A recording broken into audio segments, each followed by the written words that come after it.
উট হচ্ছে এমন প্রাণী যেটা একসাথে 1 মাস না খেয়ে বেঁচে থাকতে পারে। 1 মাস পানিও খাওয়া লাগবে না, খাবারও খাওয়া লাগবে না। সুবহানাল্লাহ পড়বেন না?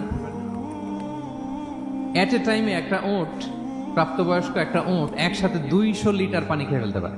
এবং উটের পেটের ভিতরে একটা স্পেশাল ওয়াটার চেম্বার আছে, ওই চেম্বারে রেখে দেয়। খেয়ে ওইটারে পাঠায় দেয় না ওদের কিডনিতে। 200 লিটার পানি একবারে খেয়ে স্পেশাল চেম্বারে রেখে দেয়, যখন লাগবে ওইখান থেকে নিয়ে নিয়ে বেঁচে থাকে। 1 মাস না খেয়ে বেঁচে থাকে কি করে? উটের পিঠে দেখবেন একটা কুজ আছে, একটা উঁচু উট। কেউ যদি কল্পনা করেন উপরে একটা কুজ আছে না, এই পুরো কুজটা হচ্ছে চর্বির আধার। তো ওটার যখন খাবার থাকে না মরুভূমিতে, মাসের পর মাস যখন চলে, ওই চর্বি থেকে এনার্জি নিয়ে সে মরুভূমিতে চলে, সে না খেয়েও বাঁচতে পারে।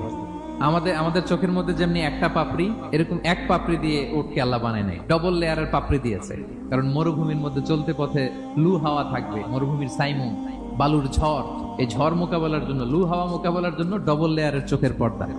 একটা পর্দা ফেলে রাখে আর একটা খুলে সে হাঁটতে থাকে, তার কিছুই হয় না। সুবহানাল্লাহ। আমাদের 98 ডিগ্রি ফারেনহাইটে স্বাভাবিক তাপমাত্রা, তাই না? 99 ডিগ্রি হলে আমাদের জ্বর, 100 ডিগ্রি হলে জ্বর, 101, 2 সর্বোচ্চ আমরা সহ্য করতে পারি। এর বেশি যদি হয়, 103 ডিগ্রি হলে বেহুশ হয়ে যায় মানুষ। 4 ডিগ্রি হলে আমাদের দেহের ভেতরে যে কোষগুলো আছে এগুলো মরে যায়। কিন্তু একটা উট মরুভূমির তাপমাত্রায় প্রতিদিন 104 ডিগ্রি, 5 ডিগ্রি তাপমাত্রা সহ্য করে খুব স্বাভাবিক উট চলতে পারে, তার কিছুই হয় না।